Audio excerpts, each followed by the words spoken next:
Hello and welcome to the Charge Forward Coaching Podcast. I'm your host, James Blasco. It's almost Christmas time, almost the start of a new year. And I was looking back at this year, and one of the questions I get the most from individuals is what exactly is mental toughness? And for those of you who have tuned into this podcast before, you know I focus on the 4 C's of mental toughness, and that's control, commitment, confidence, and challenge. And I was thinking, how could I come up with an example of a person who embodies all 4 C's, the 8 sub-factors too, and does it at a high level? Like they would score a 10 if they took the MTQ plus assessment. And really, there's no individuals that score 10 on all the factors of mental toughness. That's just not realistic. Some of us are more mentally tough in certain areas and more mentally sensitive in other areas, and that's okay. That's the way it's supposed to be.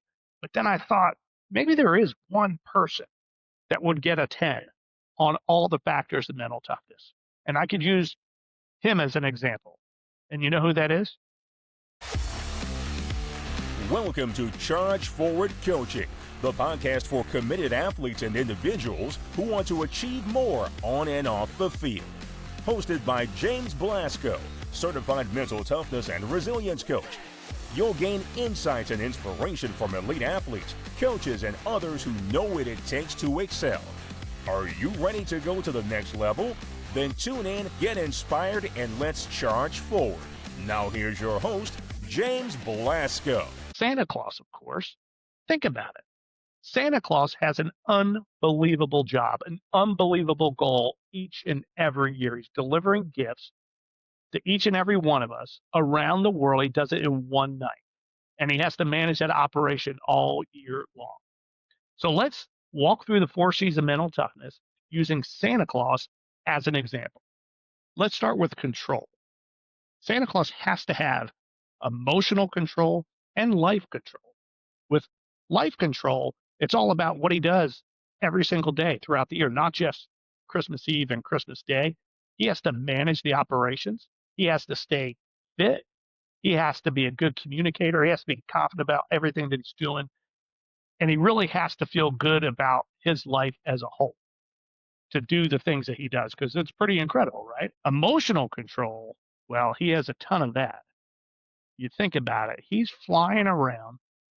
He has to get everything done in a certain amount of time. He has to get everybody's gifts correct. And he has to make sure that he's not seen or heard and all these things. So he can't get too angry. He can't get upset when things don't go right. He really has to be in control, be very self-aware of how he feels each and every moment, especially that night when he's dropping off the gifts. So he has great control, both emotionally and throughout his life. Next up is challenge. And challenge can be broken down into risk orientation and learning orientation. Think about the risks.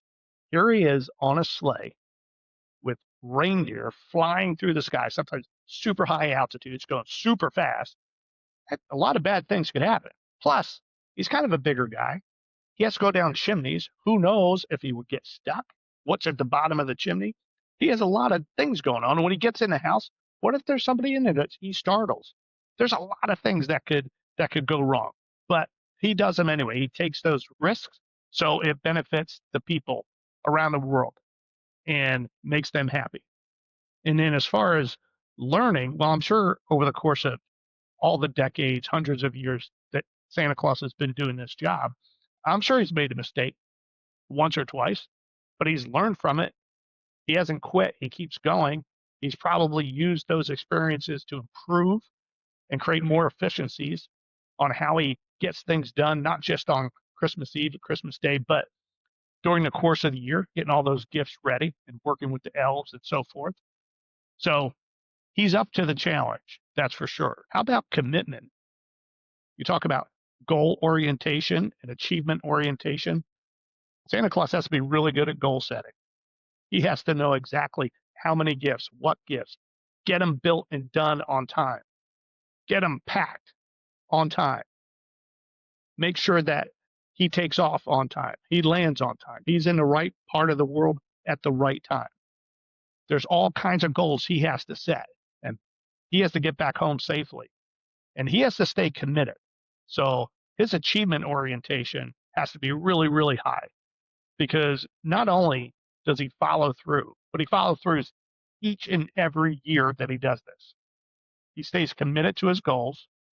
He knows it's important to him, but to others as well. So he has strong achievement orientation. He sets his goals and he sticks to them. Last but not least, confidence. Santa has to have a tremendous amount of confidence. I mentioned earlier, he's flying around on a sleigh and all the things that could go wrong and bad weather and so forth. He has to have super confidence in his abilities to get that job done, to fly the sleigh, fly the reindeer around, to get in and out of home safely and quietly, and make sure all the gifts are there for the right people. Even the coal that goes into certain people's stockings, he has confidence in. He knows who those people are, so he doesn't get that messed up. He has to have confidence in the people around him, his elves, Mrs. Claus, the reindeer. So he has to have confidence in his abilities, but he also has to have interpersonal confidence. I mentioned the elves. He has to communicate with them throughout the year, especially that night. Mrs. Claus, the reindeer.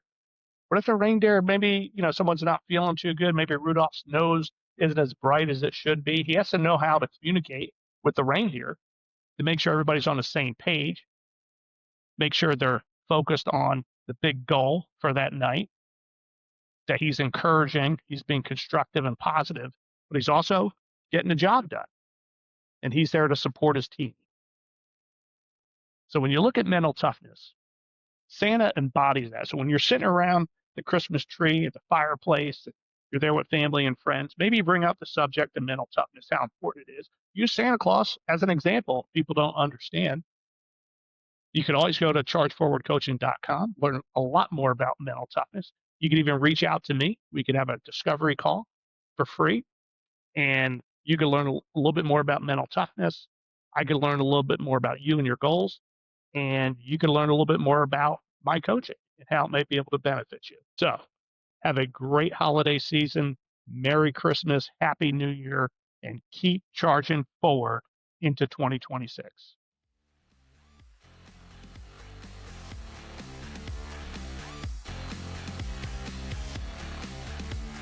Thanks for tuning in to this episode of Charge Forward Coaching. Remember, the journey to greatness is built on mental toughness and consistent effort. So head on over to chargeforwardcoaching.com and book a free discovery call to take the next step in your journey. Until next time, stay focused, stay determined, and keep charging forward.